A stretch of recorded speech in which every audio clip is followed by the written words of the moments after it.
Hi friends, Mahanadi சீரியலில் இன்றைக்கி நாளைக்கான எபிசோடு பார்க்கலாம். புதுசாக பார்க்குறவங்களா இருந்தால் சப்ஸ்கிரைப் பண்ணிக்கோங்க, லைக்கு ஹைப்பு கொடுத்து விடுங்க. வாங்க வீடியோக்குள்ளே போகலாம். நேற்றுக்கு எபிசோடு இதில் முடிச்சிருப்பாங்கன்றது பார்த்திங்கன்னா எல்லோரும் கும்பலாக உட்காந்து சாப்பிட்டுன்னு இருப்பாங்க. அப்போ தான் காவேரி சாரதா கிட்டே பேசுவாங்க. ஆனால் வீட்டில் யாருமே காவேரி கிட்டே பேச மாட்டாங்க. காவேரி பாட்டுன்னு இட்லி வச்சு சாப்பிட்டுன்னு இருக்கும்போது சாரதா கிட்டே தான் என்ன சொல்லுவாங்கன்னா, பேசும்போது அம்மா நான் அவங்ககிட்ட கொஞ்சம் பேசணும் அப்படின்னு சொல்லிட்டு சொன்னதுக்கு சாரதா ரெஸ்பான்ஸ் பண்ணவே மாட்டாங்க. அதுக்கப்புறம் நாளைக்கு என்ன பொண்ணு பார்க்க வராங்க, சம்மதம் பேச வராங்க அப்படின்னு சொன்னதுக்கு கங்கா சம்மதம் பேச வராங்களா அப்படின்போது எல்லாருமே ஷாக்காகி நிற்பாங்க. உடனே சாரதாக்கு கோவம் உன் இஷ்டத்துக்கும் பண்ணின்னு உட்காந்துக்கிற, வீட்டில் நாங்களாம் இருக்கிறோம், என்னை கேட்காத போயிட்டு உன் இஷ்டத்துக்கும் சம்மதம் பேசிட்டு வர, யார் என்னன்னே தெரியாத ஒருத்தனை கல்யாணம் பண்ணிக்க போகிறேன்ற, நாங்கள் சொல்கிற பையனை கல்யாணம் பண்ணிக்க சொன்னால் பண்ணிக்க மாட்டேன்ற, என்ன உன் பிரச்சனை அப்படின்ற மாதிரி கேட்டதுக்கு, என்னம்மா நீ என்னை பெற்றவ தானே, நீ பார்த்து செஞ்சு வைக்கணும், நீ செய்ய மாட்டேங்கிற, அக்காங்களுக்கெல்லாம் நான் ஃப்ரெஷ்ஷான மாப்பிள்ளையை பார்த்து கல்யாணம் பண்ணி வச்சுருக்கேன், எனக்கு மட்டும் இன்னொருத்தனை கல்யாணம் ஆனவனை பார்த்து எனக்கு கல்யாணம் பண்ணி வைக்கிற, இதுவே எங்கள் அப்பா இருந்திருந்தாங்கன்னா எனக்கு இந்த மாதிரிலாம் என்னை விட்டுருக்க மாட்டாங்க, என் விருப்பத்தின் பேரில் தான் செஞ்சுருப்பாங்க எல்லாமே அப்படின்ற மாதிரி சொன்னதுக்கு வித்தின் செகண்டு அடுத்தது யார்கிட்ட போகிறாங்கன்னா விஜய் வீட்டுக்கு தான் போகிறாங்க. விஜய் வீட்டில் ராதா, சோமு, பாப்பா எல்லாம் சாப்பிட்டுன்னு இருப்பாங்க. பாப்பா சாப்பிட மாட்டேன், ஏன்டா சாப்பிடாத அமைதியாக இருக்கிறேன்னா, எனக்கு பசிக்கல பாட்டி, எனக்கு வேண்டாம் அப்படின்னு சொன்னதுக்கு, ஏன்டா பசிக்கலன்னு சொன்னதுக்கு, சரி அப்பா வந்ததுக்கப்புறம் சாப்பிட்றியான்னு கேட்டதுக்கு, நான் சாப்பிட்றேன் அப்படின்னு சொல்லுவா. சரி நீ இறங்கி போய் விளையாடு அப்படின்னு சொல்லிட்டு, செல்வி இந்த சாப்பாடு எடுத்து உள்ள வை அப்படின்னு சொல்லும்போது விஜய் வருவார். ஜாக்கிங் போயிட்டு வரும்போது, விஜய் உனக்கு ஒரு வேலை இருக்குது, கொஞ்சம் சீக்கிரமாக ஷூவெல்லாம் கழட்டி வச்சுட்டு ஹேண்ட் வாஷ் பண்ணிவிட்டு வா அப்படின்னு சொன்னதுக்கு, என்ன வேலை சித்தி அப்படின்னு கேட்கும்போது, பாப்பாவுக்கு சாப்பாடு ஊட்டுற வேலை தான் அப்படின்னு. எங்கே இருக்கிறான்னா ரூமில் இருக்கிற, அவளை போய் கூட்டிகிட்டு அவளுக்கு சாப்பாடு ஊட்டி விடு அப்படின்னு ராதா சொல்லுவாங்க. சரி நான் கூட்டிகிட்டு வரேன்னு சொல்லிட்டு இவர் போய் ரூம் எல்லாம் தேடுவார். எங்கேயுமே இல்லையே பாப்பா அப்படின்னு சொல்லிட்டு கேட்டதுக்கு, இல்லையா இங்கே தான் நான் விளையாடிக்கிட்டு இருந்தா, எங்கே போனாவா அப்படின்னு சொல்லிட்டு கேட்பாங்க. எல்லாருமே செல்வி நீ பேக் சைடில் போய் பாரு, நான் ஃப்ரண்ட்டில் பார்க்குறேன்ட்டு வீடு ஃபுல்லாகவே தேடுவாங்க. எங்கேயுமே பாப்பா கிடைக்கவே மாட்டா.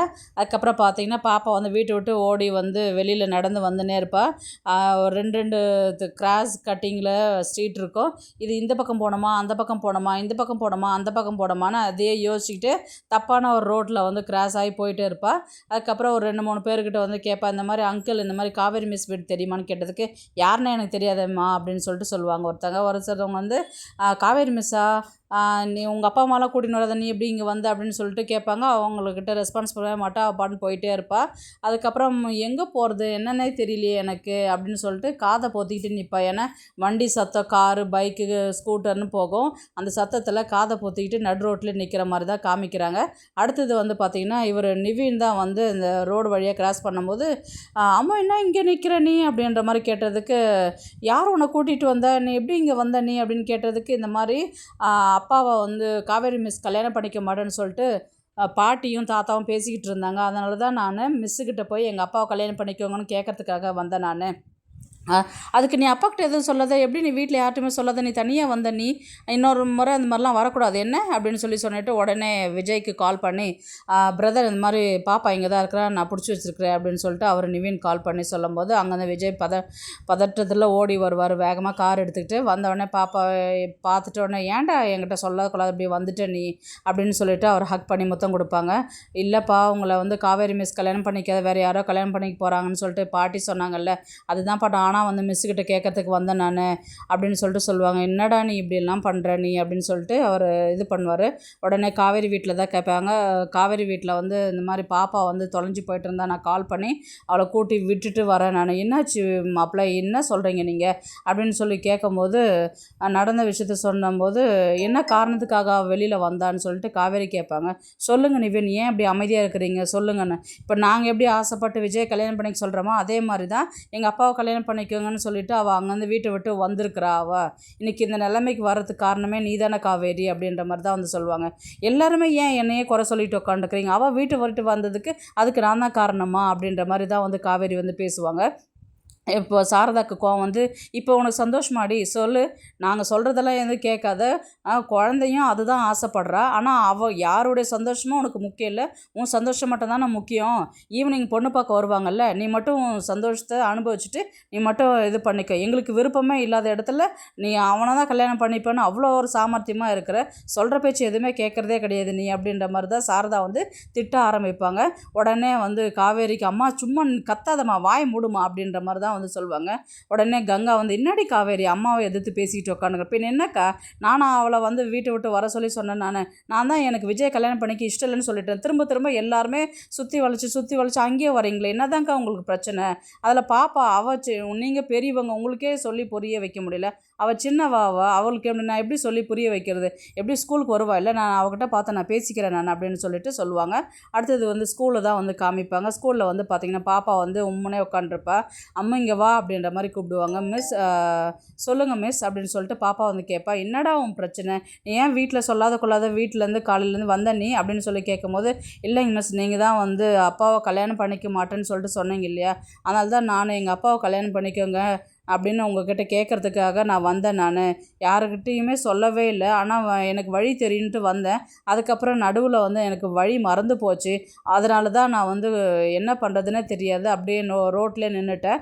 அப்புறம் தான் அங்கிள் வந்து சொல்லி அப்பாவுக்கு கால் பண்ணார் அப்படின்னு சொல்லி சொன்னதுக்கு, நீ இந்த மாதிரிலாம் இன்னொரு முறை செய்யக்கூடாது ராமு, யார்கிட்டையும் சொல்லாதெல்லாம், வீட்டு விட்டெல்லாம் வெளியே வரக்கூடாது என்ன அப்படின்னு சொல்லி கேட்டதுக்கு, சரி மிஸ் அப்படின்னு.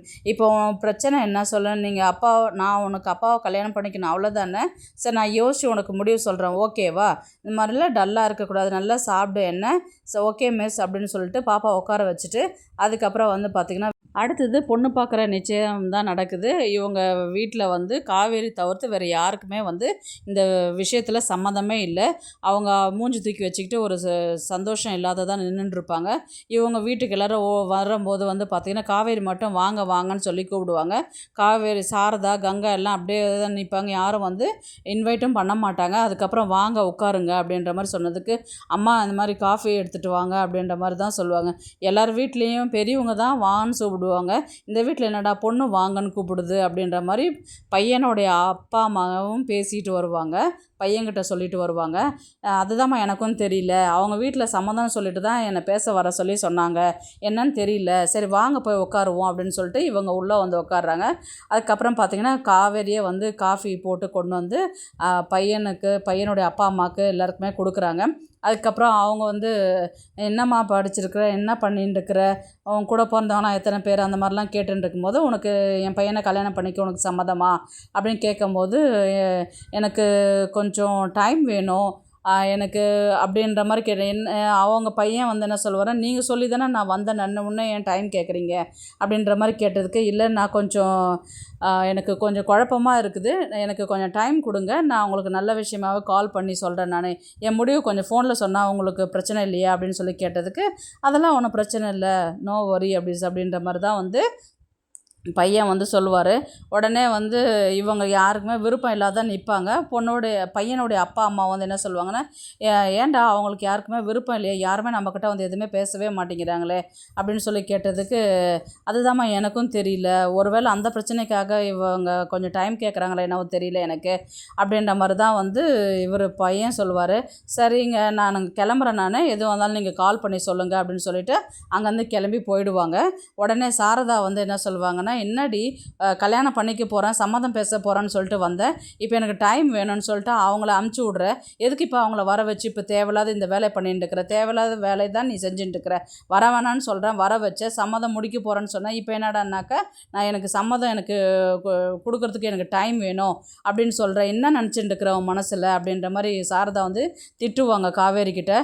காவேரி வந்து அப்புறம் தான் என்ன சொல்லுவாங்கன்னா, இந்த மாதிரி பாப்பா வந்து ஸ்கூல்லையும் அதே தான் சொன்னால், இந்த மாதிரி இப்போ வீட்டு விட்டு ஓடி வந்திருக்கிறாள், இப்போ இந்த ஒரு சூழ்நிலைக்கு முற்றுப்புள்ளி வைக்கணும்னா நான் கொஞ்சம் விஜய்கிட்ட பார்த்து பேசணும் அப்படின்றது, நான் அவர்கிட்ட பேசிட்டேன்னா விஜய் வந்து பாப்பாவுக்கு கொஞ்சம் சொல்லி புரிய வைப்பார், நான் விஜய்கிட்ட பேசிவிட்டு அதுக்கப்புறம் நான் இவங்களுக்கு நான் முடிவு சொல்லிக்கிறேன் அப்படின்னு சொல்லிட்டு காவேரி சொல்லுவாங்க. உடனே நிவீன் தான் காமிப்பாங்க. நிவீன் வந்து நேராக விஜய் வீட்டுக்கு தான் போயிட்டு, வாங்க ப்ரோ அப்படின்ற மாதிரி கூப்பிட்டதுக்கு, நான் உங்ககிட்ட கொஞ்சம் பேசலாமா, ஃப்ரீயாக இருக்கிறீங்களான்னு கேட்டதுக்கு, ஃப்ரீயாக தான் இருக்கிறேன் ப்ரோ சொல்லுங்கள் அப்படின்ற மாதிரி தான் சொல்லுவாங்க. அடுத்தது வந்து பார்த்திங்கன்னா அவங்க என்ன சொல்லுவாங்கன்னா, இந்த மாதிரி நிச்சயம் பண்ண வந்துட்டாங்க, வீட்டில் அவங்க எல்லாம் வந்தாங்க பேசினாங்க. உடனே விஜய்க்கு பதட்டம் ஆகிட்டு, காவேரி என்ன சொன்னா, சம்மதம் சொல்லிட்டாளா, என்ன சொல்லியிருக்கிறா அப்படின்னு சொல்லி கேட்டதுக்கு, அவள் சம்மதம் எதுவும் சொல்லலைங்க ப்ரோ, அவள் வந்து என்ன பண்ணிட்டான்னா எனக்கு கொஞ்சம் டைம் வேணும் அப்படின்னு சொல்லிட்டு கேட்டுட்டு அவங்கள அனுப்பி விட்டுட்டா, டைம் வேணும்னு கேட்டால, ஏன்னா அவள் தானே வர சொல்லி சொன்னா, அவள் ஏன் டைம் வேணும்னு கேட்டா? அதுதான் தெரியல, நாங்கள் கேட்டோம். அப்புறம் அத்தையும் நல்லா திட்டி விட்டாங்க காவேரியை. அவள் என்னத்துக்கு இப்படி பண்ணுறான்றது எங்களுக்கு தெரியவே இல்லை அப்படின்ற மாதிரி தான் சொன்னதுக்கு, ஏன் காவேரி இப்படி எல்லாம் பண்ணுறா, எனக்கு ஒன்றுமே புரியலையே அப்படின்ற மாதிரி தான் விஜயும் பேசுவார். அதுதான் ப்ரோ எனக்கும் தெரியல, இப்போ காவேரி வந்து திட்டவும் முடியல, ஏன் இந்த மாதிரிலாம் செய்கிறேன்னு சொல்லிட்டு அவகிட்ட போய் நம்ம கேட்கவும் முடியல, அவள் எடுக்கிற முடிவை வந்து அக்செப்ட் பண்ணிக்கவும் நம்மளால் முடியல. இப்போ அவள் என்ன செய்கிறா, என்ன பண்ணுறான்றது அவளுக்கே புரிய மாட்டேங்குது அப்படின்னு நிவின் வந்து விஜய்கிட்ட சொல்கிற மாதிரி இருக்கும். அந்த நேரம் பார்த்து காவேரி வந்து விஜய்க்கு கால் பண்ணுறதா இருக்கும். பிரதர், காவேரி தான் கால் பண்ணுறா அப்படின்னு, என்னன்னு பேசுங்க அப்படின்னு சொல்லி கேட்டதுக்கு, அவங்க என்ன சொல்லுவாங்கன்னு, நான் உங்ககிட்ட கொஞ்சம் தனியாக பேசணும், இந்த இடத்துக்கு வரீங்களான்னு கேட்டதுக்கு, வரேன் மிஸ் அப்படின்னு சொல்லிட்டு இவங்க கிளம்பி அங்கே போவாங்க. அங்கே வந்து பார்த்திங்கன்னா 2 பேரும் தான் வந்து பேசுவாங்க. ஏதோ பேசுகிறேன்னு சொல்லிட்டு வந்தீங்க, அமைதியாகவே இருக்கிறீங்களே மிஸ் அப்படின்ற மாதிரி விஜய் வந்து காவேரி பார்த்து கேட்பாங்க. அதுக்கப்புறம், இல்லை நான் இது எப்படி ஆரம்பிக்கிறதுன்னு தெரியல, அதனால தான் யோசிக்கிறேன் எப்படி பேசுறதுன்னு சொல்லிட்டு அப்படின்னு சொல்லும்பொழுது, உடனே சொல்லுங்கள் எதுவாக இருந்தாலும் பரவாயில்ல அப்படின்னும்போது, இப்போது இல்லை நேத்திக்கு வந்து பாப்பா இந்த மாதிரி சூழ்நிலை நடந்தது போனது வந்தது எனக்கு தெரியாது, ஆனால் அவள் வந்தது தப்பு தான், இருந்தாலும் எனக்கு வந்து எல்லாருமே வந்து உங்களை கல்யாணம் பண்ணிக்க தான் சொல்கிறாங்க, ஆனால் எனக்கு இதில் விருப்பம் கிடையாதுங்க, என்னுடைய ஃபீலிங்ஸை நீங்களாவது புரிஞ்சுப்பீங்க தான் நான் நினைக்கிறேன். நீங்கள் தயவுசெய்து பாப்பா கிட்ட கொஞ்சம் எடுத்து சொல்லுங்கள், இப்போது கல்யாணம் எனக்கு வந்து வேறு ஒருத்தவங்களுக்கு பிடிச்சிருக்குது, அவங்க வீட்டில் நான் பேசிட்டேன், அவங்கக்கிட்ட நான் சம்மதம் சொல்லணும், தயவுசெய்து நீங்கள் பாப்பா கிட்ட வந்து நீங்கள் எடுத்து சொல்லுங்கள், நான் அவள் தப்பாக நினச்சிக்க மாட்டா, ஏன்னா அவள் கொஞ்சம் குழந்தை, அவளுக்கு சொன்னால் புரியாது, ஆனால் நீங்கள் அவளுக்கு கொஞ்சம் புரிய வைக்கிற மாதிரி நீங்கள் சொன்னீங்கன்னா கண்டிப்பாக அவள் ஏற்றுப்பா அப்படின்னு சொன்னதுக்கு, கண்டிப்பாங்க மிஸ் நான் சொல்கிறேன் நான் அப்படின்னு சொல்லிட்டு ரொம்பவே மனசு உடஞ்சி போய் அங்கேருந்து கிளம்பி வர மாதிரி தான் இருக்கும் விஜய்.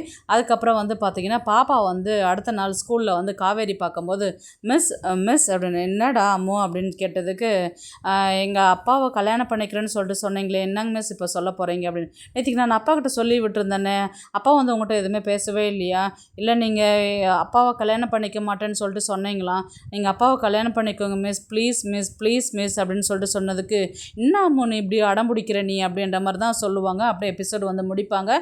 பார்க்கலாம் கதையை வந்து எப்படி எடுத்துகிட்டு போகிறாங்கன்றது. இந்த வீடியோ உங்களுக்கு பிடிச்சிருந்தா ப்ளீஸ் லைக் பண்ணுங்கள், ஷேர் பண்ணுங்கள், சப்ஸ்கிரைப் பண்ணுங்கள். தேங்க்ஸ் ஃபார் வாட்சிங்.